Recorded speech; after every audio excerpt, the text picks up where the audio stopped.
¿Qué pasa, YouTube? SixftHax here. Half of you guys are in the team builder for week number 10 of P4G Season 3. So, regarding week 9, Kyle unfortunately had some PC issues and just busy with IRL stuff. So, he gave us the forfeit win. So, we are currently 8-1 heading into week number 9 against the South Florida Bulus, coached by my boy, my homie, my pal, the Google Doc Master. Links, Forte, channel link and stuff will be down in the description. Definitely check him out, guys. Really cool dude. But yeah, so we basically got a free win in week 9, and I even offered to Kyle if he wanted to try and play it sometime this week, so we maybe could have uploaded it earlier this week. But he said that he was busy with work and he had like 3 or 4 other league matches going on, which is perfectly understandable. So it does suck that we didn't get to play Kyle, but it is what it is. So we're just gonna move on for that. And yeah, we're gonna focus on the Bulus here. If you guys are excited for this, hammer arm that thumbs up button down below, and make sure to let me know in the comment section below what are the 6 mons that you would have brought to this matchup if you were us prepping for our opponent. Which I actually really do like when you guys leave that, because you guys kind of like put some sets that maybe I didn't think of, or like some interesting sets that actually could have really worked out in the match itself. So full disclaimer, I did not have any help from the front office homies for this matchup. Much like our game against Chase, I wasn't too preoccupied about, like, I don't mean it in a bad way, but I wasn't like really too worried about this game. Like, Lynx isn't bad, he knows what he's doing, but it is kind of nice to still just build squads on my own for certain matchups, just so I don't get rusty on stuff. But yeah, with that being said, let's take a look at the team preview here.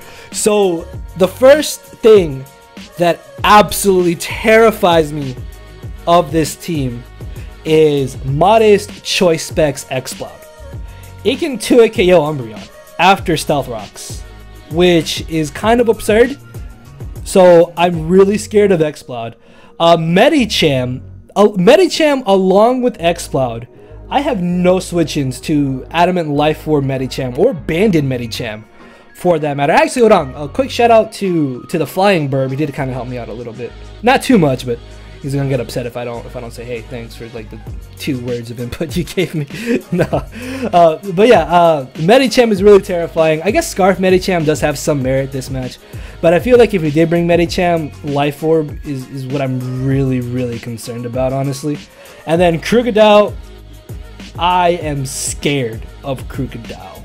Like, if Krookodile didn't get Air Slash, I'd be like, yeah, just bring Heracross and there's nothing he can do. No, Krookodile gets Aerial Ace, sorry, and that's scary because Scarf Moxie Krookodile could legitimately just sweep me late game, and that's the main set I'm scared of. Banded Krookodile also is very terrifying. Z move is something I kind of expect Lynx to want to bring, so I fully expect that. So yeah, Krookodile, Medicham, and Exploud are the 3 biggest and scariest threats on his team. Jellicent makes a lot of sense this matchup, I think, just because it's a good defensive mon, plus it's probably his best switch-in to Heracross in general. Comfy is his best switch-in to Noivern. Literally, if it was not for Comfy, I would probably bring Specs Noivern and just murder his team. And then the final mon is either going to be Kecleon, Tangela, or Magneton. Well, actually, maybe not Magneton because we have triple ground, but Tangela does still have some good merits this match. Then again, I know Lynx, he absolutely loves bringing Kecleon, so yeah, I kind of expect him to bring Kecleon. Then Eothing, Anorith, and Fracture, I don't expect, because Fracture is only a threat if he Dragon Dances. It's a fucking Anorith. And then Eothing is Eothing. I'm not even worried about that at all. So let's get this started. So our first team member here is going to be our main way of being able to ensure that Scarfed Krookodile does not absolutely just tear us apart.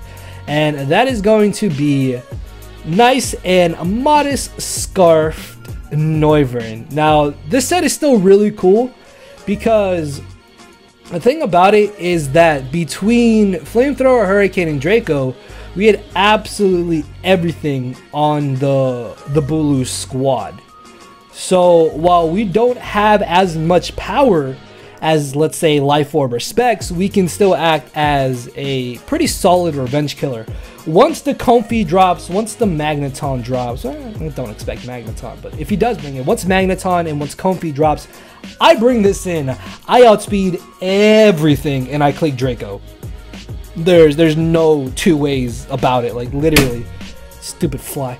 There's literally no way that he's gonna have answers to that. I guess Jellicent can comfortably live, but if we get up our hazards, then not even Jellicent is gonna be switching unsafely to this. And then Switcheroo is kind of cool if, let's say, he does have like Calm Mind, Comfey, and I let it get out of hand, so we can trick that. If Tangela becomes an issue, we can trick that. I guess maybe like Dragon Dance Fracture. Fracture. I don't even think +2 Dragon Dance Fracture outspeeds this set. And then Draco is straight Oko. So yeah, like if things like Comfey, Jellicent, or Tangela get out of hand, we can trick them, the Scarf, and then they're literally just not a problem whatsoever. So next off, we have good old Nidoking finally back with that nice, powerful offensive set. Mix set. Actually, this is where the Flying Bird did help me, because he made a good argument that if he brings Calm Mind Comfey, then that could be a little bit of a problem. So he suggested running at least Poison Jab on this set, because this way Poison Jab can still just straight just Oko. It just Okos Comfey. Unless he's Kabaya Berry, which is the poison weakening berry if I'm not mistaken, then there's absolutely no way Comfey is living up Poison Jab. And then we just put the rest into special attack. Enough speed to outspeed Jolly Medicham, which outspeeds basically everything except for Crocodile, which we don't outspeed Crocodile anyways. Then Earth Power and Thunderbolt hit basically his entire squad. Thunderbolt, I think, does have a solid chance to straight to it KO Jellicent, which is absolutely amazing. And then T-Spikes. T-Spikes are the main thing about this set. T-Spikes absolutely destroy the South Florida Bulus. Like there's not much that he has to stop me from T-Spiking. Not only can I T-Spike, I can T-Spike up more than once if he does bring something like Defog Comfey, or if he has Rapid Spin Anorith. Neither of those two beat Nidoking. I beat them back, and then I can still get on my T-Spikes, and T-Spikes are going to be amazing to help wear down his three very scary offensive threats in Crocodile, Crocodile, Medicham, and X-Cloud. T-Spikes help wear down the Jellicent and the Tangela, as well as potentially the Kecleon and the Comfey, if he does bring those two. Again, I don't expect his three baby mons. They really just have bad matchups. Like Magneton and Tangela, in my opinion, I think have better matchups than Fracture, Anorith, and Eel Thing. I don't even know the Eel Thing's name. I'm just gonna call it Eel Thingy. So yeah, like Nidoking in this format, man, it's secure on black. It just comes in, it gets kills, and there's nothing my opponent can do about it. So next off, we have a set I came up with myself that I think is really cool. So the awesome thing about this set is that this is specifically made to set up on Jellicent. It's specifically made to set up on Scald Jellicent. I don't think he would want to bring Surf. Like if you look at my team, Scald seems very spammable, and even if he expects me to bring Guts Heracross, he's probably going to expect me to be Flame Orb already, so he can still just have Scald to spam Scald.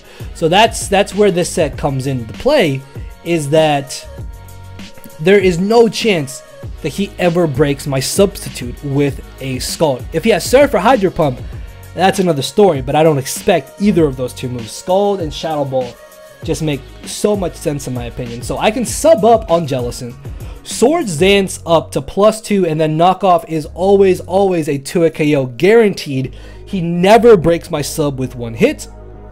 So best case scenario, I knock out Jellicent behind a sub at +2, and if you look at his team, the only thing that is even remotely taking a +2 hit from this Heracross is that Tangela. That's really it. Like, nothing else is going to be taking a hit.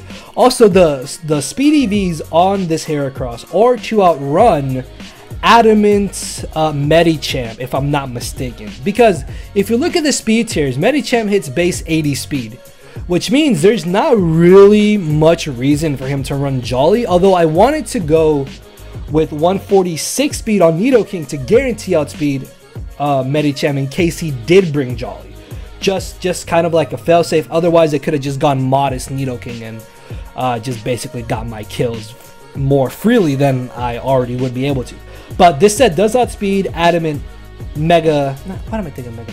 I mean, I have Mega Medicham daily, but regular Medicham is outsped by this set. If he's not Jolly, then we outspeed him every single time, which could really come in handy actually, because that means we have that extra little bit of bulk, so we can tank hits a little bit better. This also kind of acts as a pseudo pivot into Krookodile. If I know he doesn't have the Aerial Ace, this set can just switch into Krookodile, and there's nothing that he should be able to do to me outside of going for a Aerial Ace. So if he doesn't have Aerial Ace, then Heracross is the check to Krookodile. So knock off in close combat, hit everything that he could potentially have. +2 Swords Dance, close combat. Can still 2 KO Comfy if we are able to get up T-Spikes, so that's going to be absolutely amazing. Like, T-Spikes are really, really important in this match just because they're so good to get off that 12% of chip damage that can just really help Heracross, Nidoking, and Noivern, which is our offensive core. So moving into our defensive core here, we have Assault Vest Umbreon. I'm making her return for the second time actually. This is the second time I've brought Assault Vest Umbreon, and for good reason, because it does actually have a pretty good matchup this game. The main thing I want this Umbreon to do is to check Exploud. If I can get up my rocks, if I can get up my T-Spikes, literally all I need Umbreon to do is switch into Exploud. He never 2-hit KOs. He's not gonna Focus Blast me, because why would you want to risk a Focus Blast when you can just click Boom Burst and assume you're gonna 2-hit KO Umbreon regardless? But if I get up T-Spikes, I switch this in. He takes the 12 from the T-Spikes. He can potentially try to switch. I can pursue him. He stays in. Foul Play does like 30%. And then after that, I can Sucker Punch him and then just basically take him down with me, which would be amazing. Or I can Throat Chop him to stop him from going for the Boom Burst. Again, shouts out to Burb for this one actually, for a Throat Chop here. But otherwise, like, I mean, Umbreon's really only here for Exploud. If for some reason, for some odd, ungodly reason, he doesn't bring Exploud, then Umbreon is probably going to be the most expendable team member that, I mean, well, at the same time, it can work as a switch into Krookodile. And if I have T-Spikes up, then it's definitely a switch into Krookodile. Because again, T-Spikes, God, T-Spikes are so good this match, guys. Like, I really hope I get up my T-Spikes. I'm sorry, just they're so good this game. It's ridiculous just how good T-Spikes really are this matchup here. And as I said, like, Nidoking should guarantee getting up T-Spikes more than once if it comes down to it, just because it can force switch outs and it already beats his potential hazard removals. So Umbreon really functions well with T-Spikes on the squad. Regardless though, it's here for Exploud. I can weaken the Exploud, then I can bring in my offensive core to potentially revenge kill him if it really comes down to that. And yeah, next off we have our best answer to Medicham. So physically defensive Super Gourgeist with Yache Berry. The great thing about Yache Berry is that there is no way, unless I think he's banded, I think. And even then, if he's banded, he's got to catch me on the switch in with Ice Punch in order to even have a chance to 2-hit KO me. But if he's Life Orb Adamant, we live 2 Ice Punch. In return, 2 Life Orb hits into 2 Shadow Sneaks, knockout Medicham, which is amazing because Shadow Sneak alone already does like 40 to almost 50-ish% depending on if he's got bulk or not. And then again, the Life Orb damage is 10%. So I guess even if he does knock us out, like after 2 Life Orb hits and Shadow Sneak damage, he's gonna be at about what, 40 to yeah, like 40-ish%, 40-30-ish% maybe, which is good. And then if we have T-Spikes, that's 2 turns of 12% damage he's taking, and then that's 24% less HP that he has again. So yeah, it's like T-Spikes again are really good here, and this Gourgeist set does really well with T-Spikes as well.